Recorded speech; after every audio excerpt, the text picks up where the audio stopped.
नमस्कार, मेरा नाम आलोक है। आप लाइव स्ट्रीज देख रहे हैं। बिहार में अब बीजेपी विपक्ष में आ चुकी है और बीजेपी की रणनीतियां क्या होंगी। बीजेपी को अब संघर्ष करना है। हम ऐसा इसलिए कह रहे हैं क्योंकि अब बीजेपी नेताओं के स्वर जो बदले बदले दिख रहे हैं, आप देख रहे होंगे, लेकिन कहीं ना कहीं संगठन में और मजबूती लानी होगी। ऐसे में अब तमाम जितने बिहार बीजेपी के वरिष्ठ नेता हैं उन्हें दिल्ली बुलाया गया है।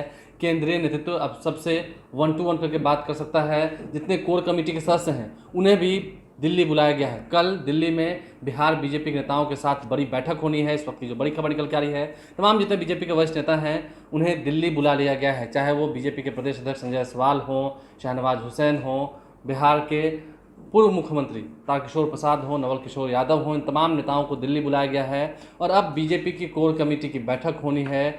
ऐसे में अब देखना यह है कि बीजेपी क्या कुछ रणनीतियां तैयार करती है, क्योंकि देखिए सबसे बड़ी जो बात है, बिहार बीजेपी में चेहरा कौन है। अभी कई सारे पद भी देने हैं, क्योंकि विधानसभा में नेता प्रतिपक्ष कौन होने जा रहे हैं इस पर भी वहाँ मुहर लगनी है।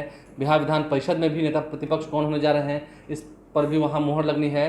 तो केंद्रीय नेतृत्व इन सब बातों को लेकर के अपनी बीजेपी की टीम से, जो कोर कमेटी की टीम है, उनसे बैठक करने जा रही है। और अब ये भी पूछा जाएगा कि आखिर कमियां कहाँ कहाँ हुई, कौन कौन सी वो बातें थी जो नीतीश कुमार खुल कर के बोल रहे हैं, जिन बातों से उन्हें दिक्कत हुई, और कौन कौन से वो नेता हैं जिन्होंने खुद पर कंट्रोल नहीं किया। देखिए बीजेपी को इस बात पर भी चिंता करनी होगी। हाल ही में जब नीतीश कुमार ने एनडीए का नाता तोड़ा और कल होके ही विश्वासघात का एक नाम देकर के बीजेपी हर जिले में धरना दे रही थी, तो उस धरने में भी लोग नहीं जुटा पाए, लोग वहाँ नहीं पहुँचे।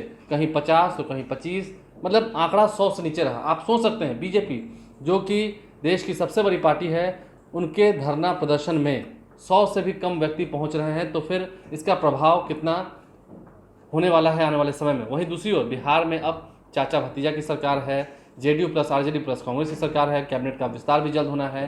तो ऐसे में बीजेपी नेताओं से ये पूछा जाएगा कि कहाँ कहाँ कमियाँ हो रही हैं, किन किन जगहों पर दिक्कतें हो रही हैं। और अब बीजेपी के केंद्रीय नेतृत्व जो है वो इस बात पर भी मुहर लगाने जा रहा है कि हाँ, नीतीश कुमार और तेजस्वी यादव के सामने कौन से वो चेहरे होंगे जो विधानसभा और विधान परिषद में हुंकार भरेंगे, चीखेंगे, चिल्लाएंगे, अपनी बातों को रखेंगे, जनता के मुद्दों को उठाएंगे। क्योंकि बीजेपी को विपक्ष की भूमिका निभानी है, बीजेपी को संघर्ष करना है। संघर्ष के रास्ते पर बीजेपी चल भी पड़ी है।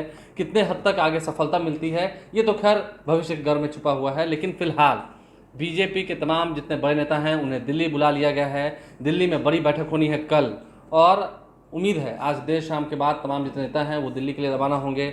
आगे बहुत सारी ऐसी बातें हैं जो सामने निकल के आएंगी, क्योंकि देखिए नेता प्रतिपक्ष का जो पद होता है, एक संवैधानिक पद होता है, उस पर किस चेहरे को रखा जाए। विधान परिषद में भी नेता प्रतिपक्ष ऐसा हो जो कि नीतीश कुमार और तेजस्वी यादव के सामने बातों को रख सके, सरकार की कमियों को गिना सके, जो जन सरकार से मुद्दे हैं, जुड़े मुद्दे हैं, उन्हें सदन के पटल पर रख सके। इन तमाम बातों पर बीजेपी के नेता जो हैं वो गौर कर रहे हैं। तमाम बीजेपी के नेताओं को बुलाया गया है, बातें बहुत सारी होंगी। देखना यह है कि उस मंथन के बाद निकल के क्या आता है। हमारे चैनल को सब्सक्राइब कर लें, साथ साथ फेसबुक पेज भी लाइक करें। धन्यवाद।